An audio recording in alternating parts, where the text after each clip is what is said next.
Good morning students.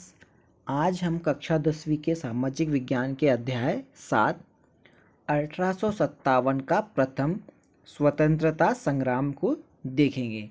हमने इसमें देखेंगे हम कि 1857 के प्रथम स्वतंत्रता संग्राम के कारण, प्रथम स्वतंत्रता संग्राम की सफलता के कारण, प्रथम स्वतंत्रता संग्राम का महत्व एवं स्वरूप, स्वतंत्रता संग्राम के सेनानी, इन सब की बात हम इस चैप्टर में यहाँ पर करेंगे। सबसे पहले हम बात करेंगे यहाँ पे 1857 के प्रथम स्वतंत्रता संग्राम के कारण। जो हमने सुना है कि 1857 को प्रथम स्वतंत्रता संग्राम क्यों कहा जाता है, इस टाइप से क्वेश्चंस, क्या हुआ था 1857 में, ये सारी चीज़ें हम इस चैप्टर में देखेंगे। हम बात करते हैं इसमें इसके सबसे पहले कौन कौन से कारण थे। तो सबसे पहले कारण था इसमें राजनीतिक कारण, कि राजनीतिक कारण से कैसे क्या हुआ। हम बात करते हैं इसमें तो अंग्रेजों की राज्य विस्तार की नीति के कारण भारत के अनेक शासकों और जमींदारों में असंतोष व्याप्त हो गया था। यहीं पर एक गवर्नर थे, ठीक है, लॉर्ड वेलेजली की सहायक संधि व्यवस्था और लॉर्ड डलहौजी की हड़प नीति, ये दोनों नीतियों को आप बहुत अच्छे से याद रखेंगे। लॉर्ड वेलेजली की सहायक संधि और लॉर्ड डलहौजी की हड़प नीति के कारण अनेक राज्यों का अंग्रेजी साम्राज्य में जबरदस्ती विलय कर दिया गया। अंग्रेजों ने पंजाब, सिक्किम, सतारा, जैतपुर, संभलपुर, झांसी, नागपुर आदि राज्यों को अपने अधीन कर लिया था। सरकार के अवध, तंजौर, कर्नाटक के नवाबों की राजकीय उपाधियां समाप्त कर राजनीतिक अस्थिरता की स्थिति उत्पन्न कर दी। अंतिम मुगल सम्राट के प्रति अंग्रेजों का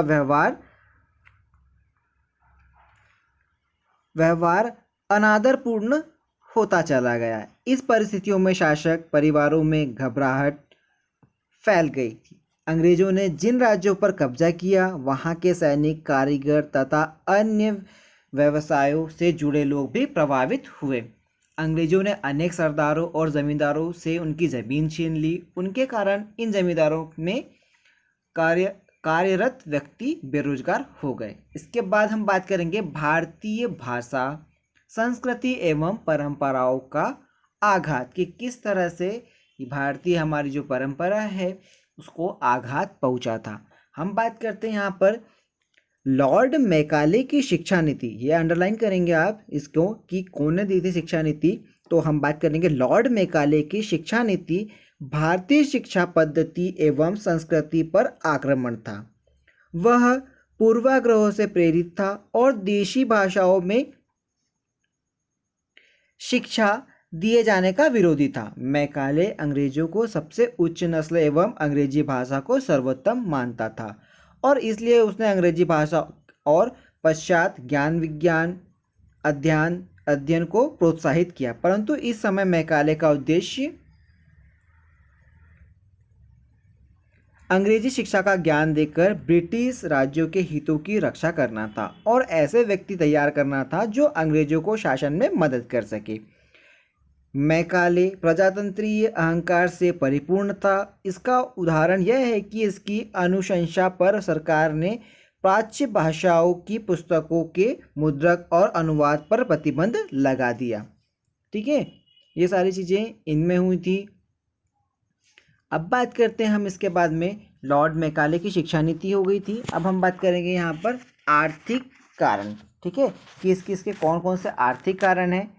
तो हम आर्थिक कारणों की बात करते हैं तो अंग्रेजों द्वारा लागू की गई भूमि व्यवस्थाओं ने किसानों को नष्ट कर दिया। अत्यधिक करों के भार के तले दबे हुए भारतीय कृषकों की हालत निरंतर गिरती जा रही थी।